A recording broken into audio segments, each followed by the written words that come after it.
Let's talk awesome, man. Awesome talking. What you want to talk about?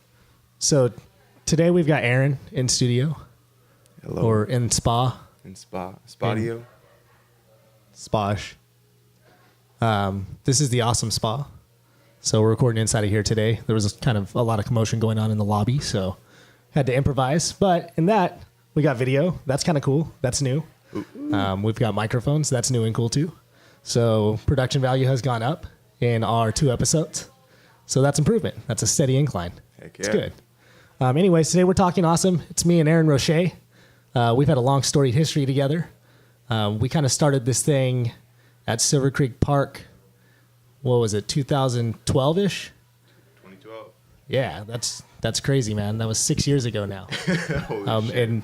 And over hundreds of pounds, which is insane. I was looking at some pictures while I was doing some research for today. Yeah, and sent me those ones. I got some good ones. Me and Mary were looking at them this morning. It's funny.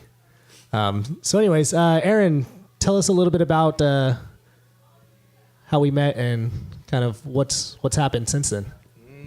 I'm trying to remember the first time we met. I remember it.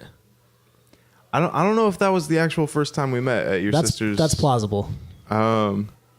Could have been though. Yeah, your younger sister's birthday party that I went Sweet to like 16. junior high with. I showed up, hung out, and you were like, "You know Richard?" And it was crazy. But I feel like I met you before that at some point. We probably ran into each other downtown. Yeah. I probably bought you alcohol. No, I never had a single person buy me booze before Good. I was 21. Good. That's so lame. True till 21, right? I guess, yeah. But then we met again at Guitar Center, and you were trying to get everybody on some fitness game there, and most of the people weren't down, but I was like, fuck yeah, let's go. Let's go. Yeah. So we started working out a couple of days a week together at Silver Creek Park. I wasn't even certified back then. We were just trying Wait, things. you weren't? The state of California does not require us to be certified. Yada, yada, yada. Yeah. No, I didn't even have my certifications yet. I got certified on November 15th, 2013, Damn. I believe. That's right. You were still doing the courses at that point, I think. Yeah, right? I just started studying the beginning of 2012 after I got laid off in the oil fields. And I was like, I'm done with that. So I went back to school at 30, Heck yeah. 29. How old am I now? I just turned 34. That's crazy. Shoo. So How does it feel? it feels old. I know that it's not, but it's relative. It's the miles. It's not the year. It's the miles on the car. I ran this thing hard in my 20s. That rock and roll lifestyle. Yeah. Anyways, Aaron and I started working out. He was what? How much did you weigh when we started? I was 248. Jeez, that's crazy. What do you weigh today? 186. Let's go. Trying to So- get back up to 2. 60 something pounds down? Something like that. But I got down to, I think, like 145 at one point. Sure. I remember. You look like me. Tiny. Skinny. Tiny strong. So that's cool. So one of the things we used to work out at Silver Creek was we had this workout we called the Terrible Twos. And the Terrible Two was a 2-mile run where we stopped every quarter mile and we did incremental burpees, starting with 5, then 10, then 15, then 20, and then we reversed the pyramid, 20, 15, 10, and then 5. So I ended up doing 100 burpees over a 2-mile run, and it was a whole lot of fun. It's the work of Satan. So we're looking forward to bringing back the Terrible Twos. It's been a while since we've done that. We had actually joked about doing one the other day. I wasn't joking. Aaron wasn't joking. I wasn't down. Maybe we'll get into that today. We'll see what's up. One morning in particular, though, it's 5 a.m. and we're at Silver Creek Park and we go for a little run. And Aaron wasn't feeling real well. We're about halfway into it and he's just telling me his body's not responding the way he wants to. It's not feeling real good. So I say, no big deal. No, let's not push it. Let's just go back. So we head back to Silver Creek and we're just sitting on a bench talking. And I look over and I see a black bag kind of like swaying in the wind that morning. And it had like a Doritos bag sticking out the top. And we're at a park, so it didn't seem that out of place. But then I was like, that looks like a cat. How you spotted that, I have no idea. But then I looked again and I was like, no, that's definitely a black bag with a Doritos bag in it. But then it swayed again and I was like, no, that looks like a cat. So I told Aaron, I was like, dude, is that a cat with a Doritos bag on its head? And he was like, I don't know, man. So we got up and we walked over there and looked. And it was a freaking cat with a Doritos bag stuck on its head. I still think the cat was just super hungry, but you seem to think that there was some delicious. I'm positive. I found the post from the day, from when we went through it, and I have conclusive proof of what happened and transpired. We found the cat, had a bag stuffed on its head. I walked up and tried to yank the bag off, and I tugged on it pretty hard, and it didn't pop off. And I was like, oh, crap. So then I grabbed the cat, and I pulled the bag off, and its head was stuffed in there. So we turn around, and I look, and there's a truck parked right behind us in the parking lot. Oh, I forgot about that. And it took off. It looked at us and then took off real fast. White pickup truck, all beat up like a farm truck. So some garbage person tried to kill that cat. It was 5 a.m. They thought they'd just dump it at the park, and no big deal. In the Doritos bag. Yeah. So we intervened. We saved this cat's life. Cat stumbles around for a second, looks at me, runs off into the darkness, probably right back to the house of that person that stuffed it in the bag. Most likely. Cats are dumb. No, I love all animals though. It was weird, but we were glad that we were able to stop whether it was him or the cat itself. We saved that cat's life that morning from the Doritos bag. Hopefully the cat went on to just haunt the guy. Seriously, I thought I killed you, and just like pops up at the window. Cats are legit tiny lions, just running around all over the place. Just little killers. You follow Nature is Metal on you Instagram? showed me that though. The cat eating the rabbit. No, I Bro. don't think I saw that one. You haven't seen the cat eating the rabbit on Nature is Metal? Nope. Oh my goodness. Is it? Can we post? Is that? Yeah, I'm sure we plagiarism? can. This is great radio, but I'll show you right now. Let's see. Opening the Instagrams. It'll be good on the video at least, and then we'll pull the video up. Yeah. It's intense though. It's camping. Nature is Metal. Yeah. Let's go back a little bit. Is it that one? No, that one's pretty brutal too. Sensitive content. Yeah, they get a lot of these. These is where they're blurry on top, and you have to be like, yeah, I'll check that out. Oh, Jesus. That's just eating its brain straight up. That's just a normal house cat, bro. Ooh. I'll have some of that, he said. Damn, it's See, eyes those all are running popping around. out. Yeah, that's just running around all over the neighborhoods right now. You probably have one at your house. There's like 6 in the backyard. You've got tiny killers running around all over the place, bro. Damn. Don't do that. I gotta start training cats. Just Wield have a their pack power. of them running around. I'm good, my man. Getting ready to interview a trainer when we get done with this, so he's Somebody getting new ready coming to the gym? Yeah, he's gonna come over and check things out. He hit me up on the Instagrams and said he heard what we were doing and he was interested and wanted to come over and check it out. So said, come on by. So Yeah. we'll meet him momentarily and see what's what. But what's going on in your life, man? What have you been up to past couple of years? Years? Past couple years I've been back in Bakersfield for the most part. What were you doing before that?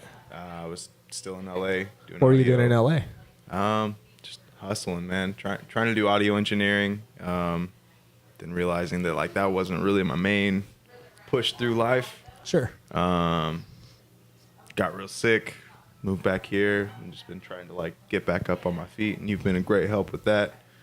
Been What was going on with your sickness? a lot of stomach issues. I I was having trouble like holding down food a lot of the time, and then when I could, it would like shoot right through me. So like mentally, what did that do to you? Fucked me up, man. Sure. I remember it was tough times for a while, man. Yeah, it was kind of a dark place, but I don't know. I feel like I've been making some cool strides over the past couple of years pulling out of that. So like, what are some of the methods you've used to help you get through that kind of difficult time? Physically and mentally. I don't know. I feel like I've tried just about everything. Sure. To start, I went through like thinking, okay, maybe this is a mental thing. Mm-hmm. So I experimented with like psychedelics, trying to find something. I tried different stomach medicines like proton pump inhibitors and shit like that. Huh. And none of it really seemed to do the trick. They had like little bits, like the PPIs seemed to make my stomach settle, but it made it stiff. Sure. The psychedelics, I felt like I had some form of like enlightenment on for the meantime, but it wasn't like a lasting thing. Gotcha. I feel just like a momentary charge. Yeah. But it did sort of spark like, now I feel like I get more out of like meditation and kind of open that window a little bit. Yeah. That's good. Unlock the door anyway. I guess, yeah. And you can kind of access it open that. so I can actually open it, yeah. Well, that's interesting at least. That's cool. Otherwise, it's just been, trying to force myself to eat and working out as much as possible, trying to be active. That's good. Does the most definitely. Well, this is the place to get that done. Wait, this is the gym? It's not. I know it looks a lot like a gym, and we talk about this all the time, but no, it's not. Fitness. What would you consider it? I call it a ministry, but all right. I just say that fitness is a byproduct of what happens in this place. We don't get in shape, we train awesome, and training awesome is a mindset. It's what we've been doing since day one at Silver Creek. It's not just the fitness, it's the mental side of things, it's the behaviors, it's the habits, it's every day, it's long term. It's not an outcome. Yeah. It's process and performance. It's what we do and how we do it. And it's a lifestyle. It's a life change, and it's never ending, man. So let's keep chasing that. But that's really cool. What have you been up to musically? Not enough. I just did my first 2 gigs in like 6 years. Wow. Where'd you play at? Just we did an open mic actually downtown at the Idea Hive. Oh, okay. So I've heard a lot about the Idea Hive. What is that? It's a shared workspace. So a collective? Sort of. I think there's one owner, Richard, and he sort of like rents it out to different offices or people that are like working on their laptop, but they just want a place to go, be on the Wi-Fi, be around other creative people. But then this girl, Leslie Amaya, started booking an open mic there. Oh, that's really cool. Yeah, trying to just build something up for the community a little bit. Started practicing with a band, trying to get something recorded. That's cool. Got our first gig. What kind of music? It's like soul, just kind of guitar stuff, guitar, bass, and drums. Real simple. You're singing? Yeah, singing. First full band gig on St. Patrick's Day over at Sandrini's. All right. That should be That's fun. coming up, man. Ooh. What are you guys called? Mute Valley. Imagine that. Keep it simple, you know. That's you. Mute Valley is this place. See, growing up, I felt like there was a lot of music happening in Bakersfield and Kern County in this big old valley, but it wasn't reaching the ears outside of this place. So Mute Valley sound is the sound that comes from. I like that. Yeah. I feel like I had to have contributed to that at some point over the years. Oh, most definitely. Yeah. There was a thing on trying to in my own way. There's a post on the Bakersfield Active Musicians page right now that's going off. I think it was Cesario started it and said, just post who you are and the bands you've been a part of. And it's pretty cool. There's people that I forgot all about. His list bands was I forgot. I know. Cesario's was 8 pages long. I remember finding him on like MySpace way back in the day, and he just had like, here's the bands that I'm gigging with currently, and like a list of some old ones, and it was it was at least like 3 pages. Yeah, just that's stocked. That's what he does. It's crazy. There's some dudes that just that's all they do. That's all they know. Kyle Appleton's another one. You know Kyle, guitar player. I don't think I know Kyle. That's all the dude does. He's in every band. He's in all of them. Mm-hmm. every band that's out right now. Kyle's their guitar player. No, there's guys that just gig, man. I can't do it anymore. I don't have that drive. Yeah, it's crazy. I fiddle a little bit at church, but well, isn't it kind of weird though? Like you don't necessarily get that same thing in other towns. Like in Bakersfield, you can work as a musician 100%, but you're playing for multiple different acts and playing in different people's projects, which you do elsewhere as like a studio musician, stuff like that. But it seems like a lot of times in other towns, you kind of have smaller groups pop up with more concrete members, as opposed to like one person pushing, this is my project, and then I've got bunch of hired guns. Yeah, Bakersfield is definitely a town of hired guns. Sure. Yeah, it's interesting. I don't know if I ever really thought about it like that. No, it's just a different lens, but yeah, that's unique. Bunch of band whores. I just want to play, man. That's it. Huh? I guess I used to be in that vein. There was a time in my life that starving musician was my title. Mm-hmm. Were you writing for your bands or yeah? And was that here in town or were you in LA for that? I was here. Okay. You guys just I wrote all the music pretty much. I would take care of all the musical parts, and then John would do all the vocals as far as Unleavened Ashes. And then same story in Stereotactic Abandoned Ship. I'd do all the music and Kyle would do all the vocal stuff. And then the after party was all covers. But was that one the most fun? Not necessarily. We had a lot of fun, but it was that was a weird time in my life. So it's overlaid with kind of a bad stink. I see. It was a lot of fun, but yeah, it was just that was a weird time. So it's kind of strange. Honestly, my favorite band I was ever in to this day was Katie's Morning. Katie's Morning? And no one really knows what that is. We played 5 shows. Mm-hmm. It was my senior year of high school, so early 2002, and West High had a Battle of the Bands. Hey. And Cass and Alex and Daniel Green all went to West, and they were like, dude, we should put the band together for this Battle of the Bands. So John started writing with them, and I was curious. I was bummed when 11 broke up, so I wasn't playing with anyone at the time, and they invited me over to check it out one afternoon. They're like, hey, we're going to put this little thing together. You should just come by and watch. So I happen to have my gear, and next thing I know, I'm set up, and we practiced twice. And then we played the Battle of the Bands. Mm-hmm. We won. Heck yeah. We played prom, because they asked us to play prom. And then we played one show at Studio 45. Studio 45. I don't think I ever went there. It was down the street it was across the street from Teaser Pleaser over in the hood. Nice. And just a small little studio. It was cool. And then, yeah, you were young. You were probably 10. So. Oh yeah, I remember right across from Teaser Pleaser. To be fair, I was there. I was 12 when my mom dropped me and Richard off at Jerry's the first time. 1996. She took us to see AFI. Was that your first show? Left us down there by ourselves. Oh man, that's incredible. Yeah, it was incredible. Anyway, Katie's Morning, we played that show at Studio 45, and we played one show at the Boiler Room, and that was it. Those 6 gigs. But that was the most fun you had? And we were incredible, dude.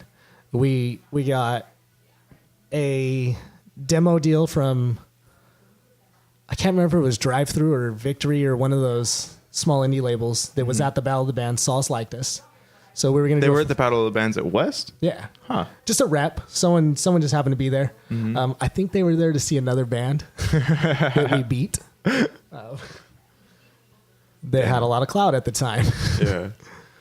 Anyway, we had this demo deal. They were going to do 4 songs for us, and then whatever you call it when they market it, push it out, test pools and stuff like that. But it was interesting, and we were ready to go. And then 4 days before we were supposed to go to the studio, we broke up. Damn. How come? We made a deal with our drummer. I already said his name. that he wasn't allowed to do any more cocaine because he was 15. That's a good reason And not to he do got- cocaine. He might have been 16 at the time. I don't know. But Oh, well, if he's 16, Cass, don't do let cocaine him- when you're a little kid, bro. Come on, man. So that's basically one of the reasons we broke up. That and there was That's a too girl. bad. Girls always seem to drive bands apart, huh? Girls and drugs, man. That's it. That's the but that's bane rock of- and roll, right? Yeah. It's a double-edged sword, isn't it? I was telling my wife the other day, I was laughing. I was like, I used to plan my own behind the music. Like How do you mean? I wanted one. I was positive I was going to have it behind the music. Mm-hmm. Is VH1 even a thing still? I think they have an online presence. I haven't had cable in like 3 years, so yeah, I me neither. don't know. Big moves. They got to be on VH3 by now. VH3 for sure. The Ocho. I'm gonna watch dodgeball now. That's incredible. Yeah. So you were 12 the first time you went to Jerry's for a show. I was 12. What? 1996. AFI, happened? assorted jelly beans, and active ingredients. Oh, shoot. That was the show, man. That was the one that broke everything. Jelly beans. Yo, I'm What? pretty sure one of the guys in that band was wearing a dress, and I was real confused. And so that's what got you into music is That's- the guy in the dress. What got me into music, I've always had an affinity for music. I played piano a little bit when I was like 8, 9, somewhere in there. Let's see, I was 15 when I got my guitar. I've been playing about 6 years. So probably, 8, 9, I started playing a little piano. And I played clarinet in school. Okay. So I knew how to read music, But up but- until that point, it was like classically trained. classically trained stuff. Yeah, and I Yeah. listened to a lot of country. We live in Bakersfield. My mom's in the country. It's what I liked. the music of the I really town. thought I was going to be 6'3", 220 pounds when I grew up. And I was going to be a pro wrestler. So I was just gearing up for all that. You know, so music wasn't like my life. It was just, I listened to music. Let's see. And then in 1996, that same year, Joey Campbell played Crazy Train for the first time. We had a teacher that took a vested interest in us. Me, John, Joey, Richard, and me, John, Joey, and Richard. Yeah, the four of us. We weren't always the best of kids at school. So our sixth grade teacher, Mr. Martin, really tried to help us out. And he was one of the first teachers that really took a vested interest in us like Wait, that. Mr. Martin that's still teaching? I couldn't tell you, man. I don't know. He had beautiful feathered dark hair back then. I've got the yearbook somewhere. Definitely have to take a look. But he would let us hang out in the class during recess. I think to keep an eye on us, Make sure you're not. but he would let us listen to music. He had a little CD player in there, and in '96, CDs were hot. Heck yeah. So he would let us listen to music. And one day Joey brought, it turned out it was Ozzy's Live and Loud, but it was Crazy Train was the song he played. And I didn't even understand that you could play guitar like that. My mind was just like, it was crazy. And that's when I fell in love with Randy Rhoads. Lo and behold, it was Zakk Wylde that was playing on the album. But that was it. I was like, I'm going to play guitar like that. I want to do that. Like, that's what's going down. And Caught the bug. I never looked back. What's funny is I didn't get a guitar for another 6 years. Really? How Let's did you feed that monster inside during the 6 years? I played a lot of piano and clarinet. I didn't get my first guitar until March 27th, 2000? 99. 98. 98. I'd have been 4 years old. So I guess it was only 2 years later I got my first guitar. But that's still a long time, Yeah. But I did. I learned how to play Crazy Train. Was that the first thing you learned? The first song I learned by ear was Twisted Sister's We're Not Gonna Take It. Heck yeah. I was still going up to this ranch with my grandma up north for the summers. And that first summer, I got the guitar in March. And then in June, I went up to the ranch for the last time. And I had a Talk Boy from Home Alone 2. What are those? It's a little handheld recorder. Okay. Check out Home Alone 2. He uses a lot of that. It blew up. So I had a Talk Boy. And on the way up there, I bought a Monsters of Rock 80s compilation tape or something at a gas station. So I popped that into the Talk Boy, and I just played the songs off of it. And I've always been able to pick things up by ear fairly well. That's what makes it easy for me, I suppose. So I learned all those 80 songs off of that tape, but Twisted Sister was the first one I was able to learn the whole thing, the solos, all of it. And that's when I was like, oh, I could do this. I only been playing like 4 months and I'm learning 80 songs off Full of tapes. songs, yeah. I can do this. And that was it. Dude, nothing else mattered after that. School was a mess for the next 3 years. Like, cause no one could say anything else to me. I knew I was going to be a rock star. I was like, I'm done. I'm focusing all my energy on this music thing. Yeah. And that's what I put all of my effort and energy into. At the time, it wasn't behooving to school, and it definitely frustrated my parents and my teachers. Yeah. But what it did do in the long run was it taught me how to be great at something. And now that I understand that, I can apply that broadly to anything. I know what it takes to do that. So I look at everything in life, and I look at it like music and guitar now. Like this gym, so to speak. Awesome Fitness itself is just a band, and I just treat it like music. And I promote it like a band, and I push it the way that I'd push my band, and I create the way that I would create music here. And I see that in this, and I know how hard it was for me to get as good at guitar as I was. And I put that same effort into building this brand and this business and what we're doing here, this mission. So that's what music did for me. Yeah. It didn't get me into college. It didn't make me $1 million. It gave me a lot of great peak life experiences, and I got to see the country a little bit. And I got to do the national anthem in front of 8,000 people. That was at the Condors game, right? At one of the biggest Condors games that we had. And I've done the national anthem there like 6-7 times for various events. And I've done the Women's Republican Congress here. And that was funny. They all just stared at me. A bunch of Republican ladies. And I'm up there shredding the national anthem on my guitar. It was interesting. But music's afforded me a lot of experiences, and it's taught me a lot of things about how to do life now. And I don't do things correct, so to speak. I tell my trainers all the time, and my clients too, I don't have all the answers, but I'm getting really good at killing one day at a time. And I think if you can learn to do that, man, you can crush this. Heck yeah. That's what it's about. It's just the plan, man, the mission. It all comes back to that. Whether it's music or it's here or what we were doing back at Silver Creek, we're just trying to inspire people to do better with themselves. And I think it's finally happening, man. It's pretty cool. I think it's been happening the whole time. Yeah, I can see that. I mean, even though you probably felt some like turmoil when you were a kid, focusing so much on music, I'm sure you were like, oh, fuck, my grades, they're not doing great. Or no, I didn't care. You didn't care at all? Not at all. No? Dude, I was positive I was going to be famous. Damn. From the second I started playing guitar, I was like, dude, I am done. See, I didn't have that kind of confidence. Like, I as soon as I started getting into music, I completely ignored everything else in school. Like, I'd be sitting in class, like, trying to figure out piano parts on my desk, just tapping my fingers, not paying any attention. But then, like, I would go home and I get the grades, and I'd be like, fuck, this is fucking me up. I don't know what I'm going to do about this. Guess I'm just going to focus more on music. Sure. But it was never like, yeah, this is going to work out. I never had that. So I got my guitar my 8th grade year. Uh-huh. My mom never got my last report card of 8th grade.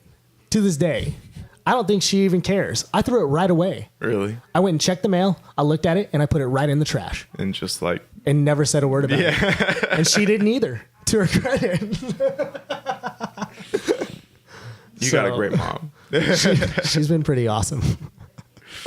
Man. But, I mean, the grades were what they were. Hey, I graduated. By the grace of God, my mother, and my counselors. It was a push to the finish. We graduated on a Wednesday, and I found out Tuesday afternoon that I had everything I needed. Hey. So my mom didn't even order the invitations. Really? No, she got me the cap and gown. And that was it, and that was an assumption. So she didn't invite very many people, though, because we didn't know if we were going to get there. But we made it. We made it. And ironically enough, out of all my friends, I'm the only one. What's up?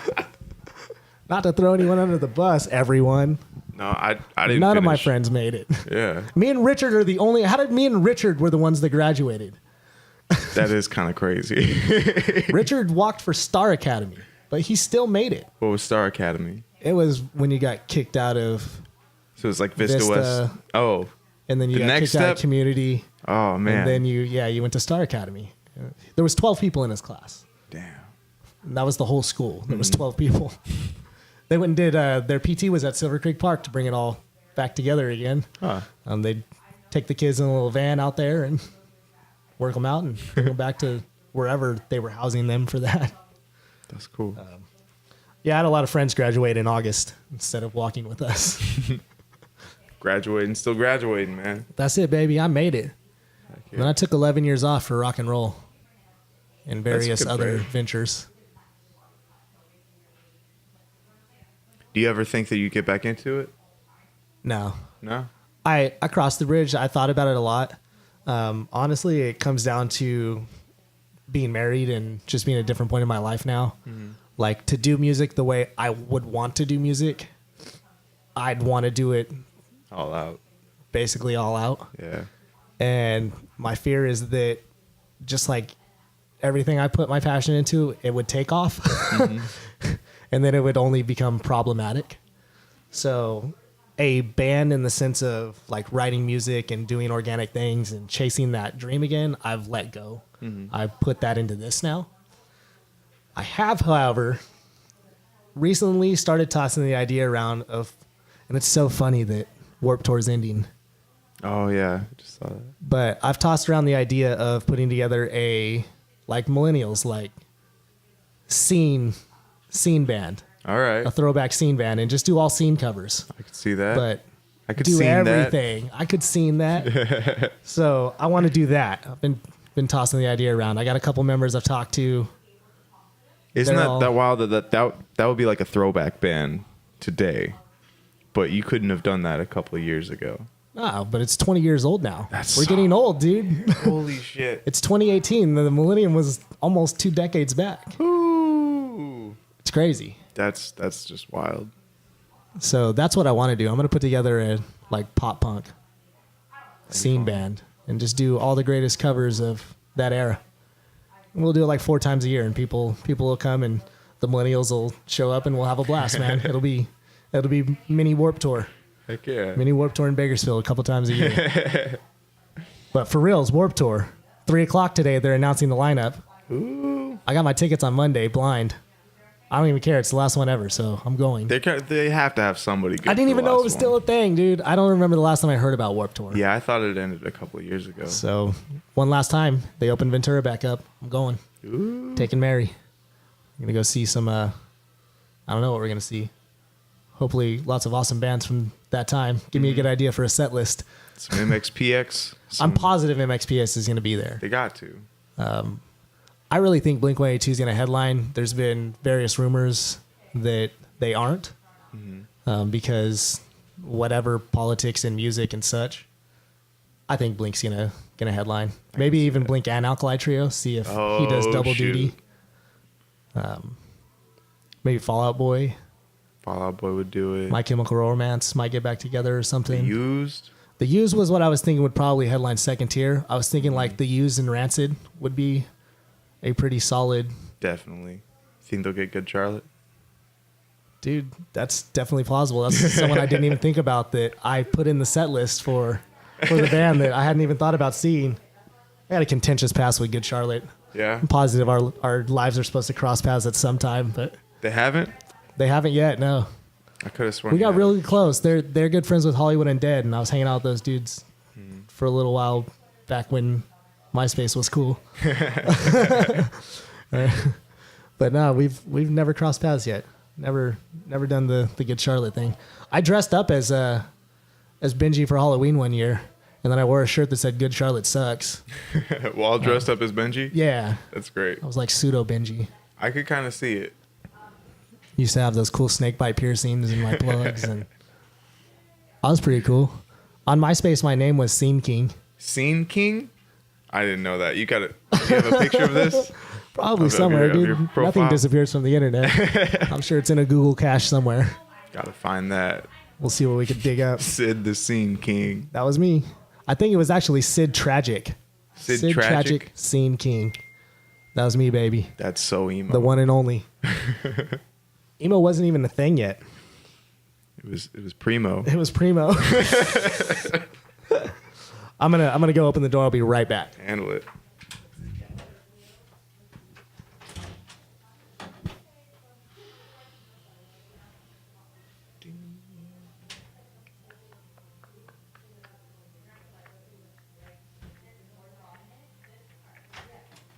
Okay, I'm back.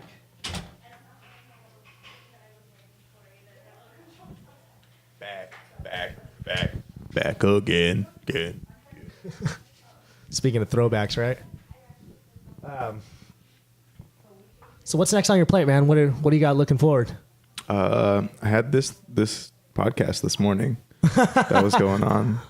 I don't know, just trying to write music and get playing again. Honestly, that's kind of number one. I think that's cool, man. Right now. I still want to put out a world album with you. I want to do some world island album? music. I That'd want to be play kinda uke fun. and have you sing. Hey, let's Maybe do it. cool.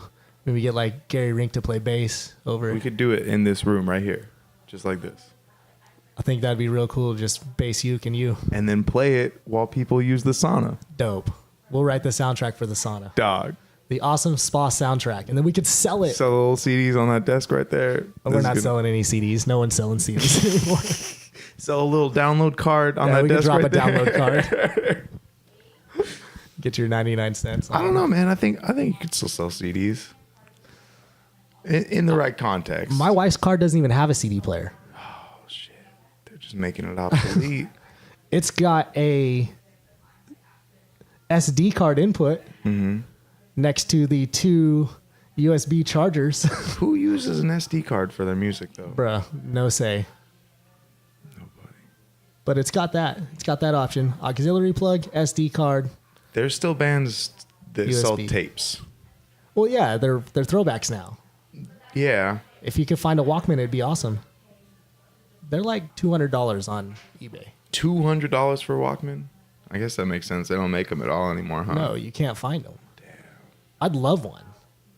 No anti-skip needed. Remember when shit used to skip when you'd go for a run? You'd have to like, if you had a, You better a get CD that better player CD or player. something. Yeah, you'd like. That Run Sony a has certain 30-second anti-skip, bro. I could never afford the anti-skip. Yeah, the things kids will never know. That's weird. Man. I found this meme the other day, and it was a cassette tape and a pencil laying next to each other, and it said, "Some kids will never know this. The new kids will never know the unique relationship between these two items." Yeah. I think it's a little stretched out. You gotta pull that tape back in. Take it back. You had to work for the music back in the day, That was man. it. You could cut and paste together. You could tape. Yeah, you'd Literally actually have tape to the tape cut together, tape. and Yeah. you could fix it if it went wrong. It's a trip, dude. Technology, man. What's next? How I don't even know. how what is how do you next? want to listen to music next? Like, how could it get more convenient than it is now? That's an excellent question. I don't know.